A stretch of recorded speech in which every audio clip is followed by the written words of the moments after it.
Hey, what's up, fellas? How you doing, man? Antonelli here.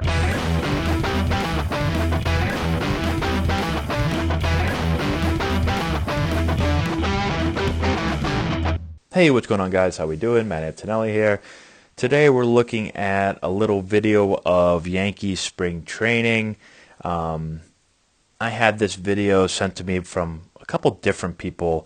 I actually also had a couple of our players that were down at spring training and saw this take place live and videotaped it as well. This is not one of their videos though.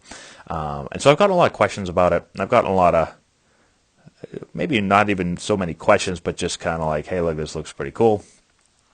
And so others may think, oh, yeah, this is, what's the big deal with this? It's just ground balls. And the reason I wanted to throw it up here is because this is something that I really like to do with our infielders. And what happens is a lot of times coaches will fungo balls, right? You just flip the ball up and you'll fungo it. And that's how hitters get ground balls.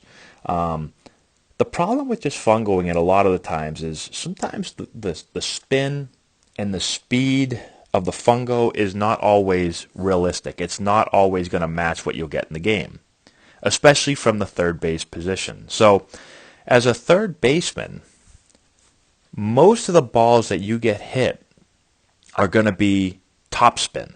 There's going to be topspin on it, right? And what happens with a lot, especially if you're a good fungo hitter, if you can really control the bat, a lot of times the pretty ground balls are really nice backspun ground balls. And so although they look pretty, they're not very realistic, especially for a third baseman that's going to face a lot of topspin and hook spin down the line. And so by having somebody flip you a ball and then hitting it just like this, you're going to get, one, you'll be able to hit the ball harder. You'll be able to match game speed a little bit more. But two, you'll be able to get kind of this more top spin, realistic ground ball. These ground balls, again, that hit the ground, pretty much right about where it hits right there. And again, if you think about a fungo ground ball where you just flip it up, a lot of times you'll hit it and it won't hit the ground till like way out here, and it takes one nice soft hop, and it's that, again, that back spin that's really not realistic, that a fielder probably sees 10% of the time. But here you're getting realistic. I won't call it game-like ground balls because it's probably not exactly like the game. When Mike Trout hits you a ball, it's going to be probably a little bit harder than this, but this is a great way to get pretty close to a game-like ground ball. And you can see the variety of hops that he's getting. And so now he's got to be able to use his feet more, right? He's got to be able to read the hop quickly and react. Do I step up? Do I take a drop step and back up? Do I move left? Do I move right? Do I slow down? Do I speed up? All those things that you've got to be able to read the hop and make a very quick decision. And the more times you see hops, the better your instincts get and the quicker you can make those decisions. Well, we want to be able to see as many game-like hops as possible.